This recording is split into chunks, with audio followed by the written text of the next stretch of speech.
Like if you found the video valuable. Ethan Cole didn't talk much. Not because he couldn't, he simply preferred silence. It made the work easier. Locks spoke a language of their own, and Ethan had learned to listen. The subtle clicks, the resistant turns, the secrets hidden behind tumblers and pins. He ran a small locksmith shop tucked between an abandoned diner and a boarded-up laundromat. His regulars were few. His past, even fewer knew. That was just how he liked it, until the envelope arrived. No stamp, no return address, just his name, Ethan Cole, typed neatly on the front. Inside was a single brass key, dulled by age. Etched into its surface, 9. That was all. He turned the key over in his hands, noting the odd teeth pattern. Nothing modern, hand-cut, maybe pre-war.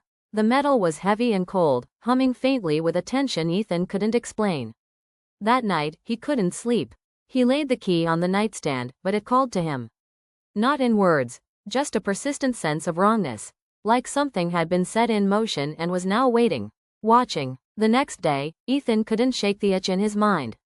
He skipped his usual coffee, closed the shop early, and began researching. Antique keys, door locks, military bases, nothing matched. But then, on a forgotten locksmithing forum, someone had posted a grainy photo from the 70s. A ring of 9 keys, each marked with a different number. The 9 Gates Project, read the caption. Experimental facility. Shut down. All keys lost. The key in the photo?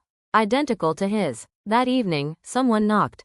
Not a customer. Not a neighbor. A man in a charcoal suit stood under the flickering streetlight outside the shop, face partially obscured by the brim of a fedora.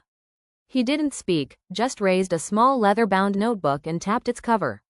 9 keys, 9 doors, 1 truth. Then he vanished into the shadows. The next morning, Ethan found a rusted padlock on the alley door behind his shop, a lock that hadn't been there before. And the key? It fit perfectly. The door creaked open, revealing a staircase descending into darkness. With a flashlight in one hand and the key in his pocket, Ethan stepped inside. The first room was empty.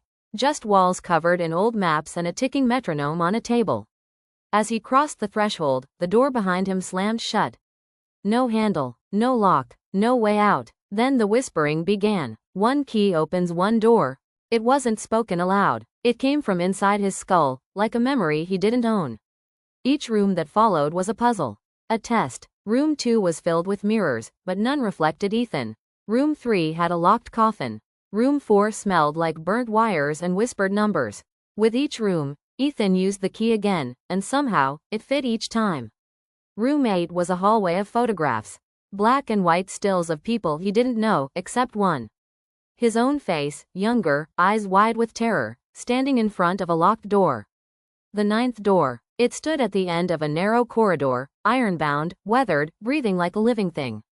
The key trembled in his hand. He hesitated. The whispers returned. You've come this far. What's one more door? He inserted the key. The lock clicked. Inside was a single chair facing an old reel-to-reel tape machine. The tape was already spinning, hissing. Then a voice crackled through. His voice. Test subject 9. Memory reset successful. Proceed with extraction. Ethan froze. Footsteps behind him. The man in the fedora stepped forward, holding a small syringe. Welcome back, Ethan. Time to go home.